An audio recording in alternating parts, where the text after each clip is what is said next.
we have to remember that consent is everything. So consent holds you into the legal contract. Without your private, God-given name and property inside the legal construct, there is no consent. That's why they need your picture. In camera, as I explained to in a previous video, means private.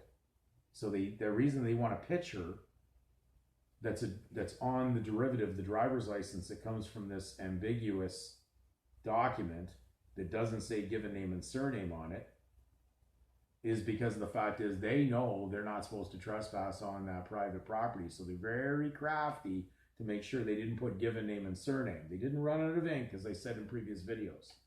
So when you consent, you're in error. You're just paying, you've consented to pay someone else's bill or debt. Now, if it's not your title, then it's not your debt. The only reason you get a bill right now is because you're willing to be the surety for that bill. You're playing the guarantor. How would this make-believe monopoly board work without a sucker? It's a pyramid scheme. A new sucker is born every day that's going to be the surety for the government legal title in the public. And then they put the training in there. But the act of state induced the use of the given name that was private onto the document that caused act of state or act of parliament, they're one and the same,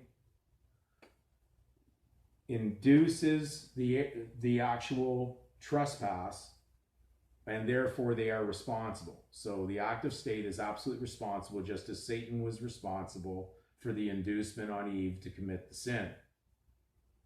He still got judgment, as did Adam, because they both willfully knew what they were doing, whereas Eve was beguiled.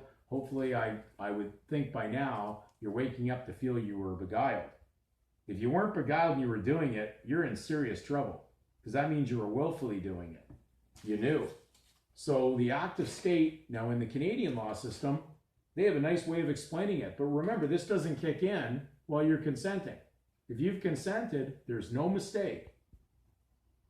When you discover the mistake and you stop it, there's no consent anymore.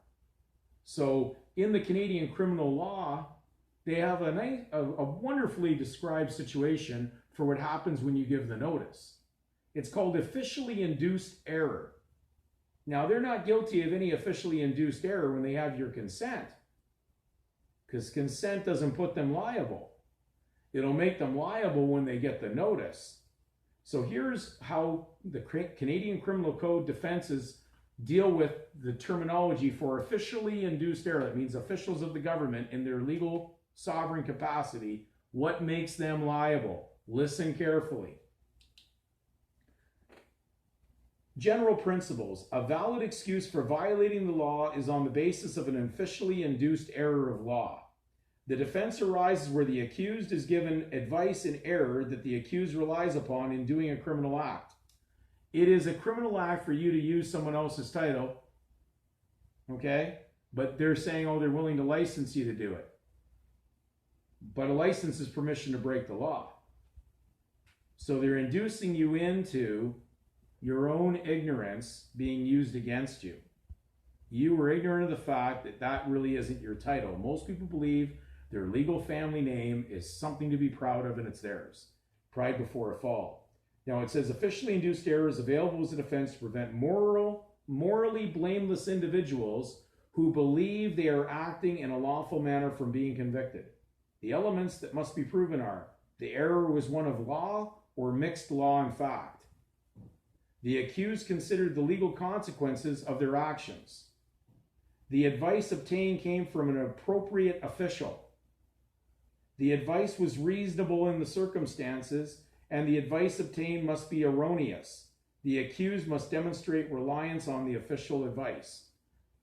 They're not going to place themselves to be charged under officially induced error because they did the inducement and said, look, here, place the child's given name on the record, and then you can further trick the child later and manipulate its belief system to place something in the system that wasn't due.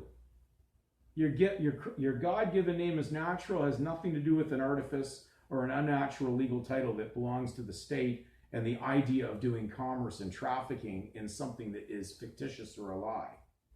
When money grows on trees, go out there and pick it. Maybe other people will go out there with you. But until that grows on trees, it's not real. It's false, it's fictitious, and you've just been induced. So, you can't hold anybody liable while you're consenting. And they're not going to stay in the liability when you remove your private property anyways. It's over. It's gone. It's out of there. The whole scam, the whole scheme collapses upon you removing that. So just to give you a very simple thing to go and research, you can look that up. I'm sure they have the same thing in the United States and other countries.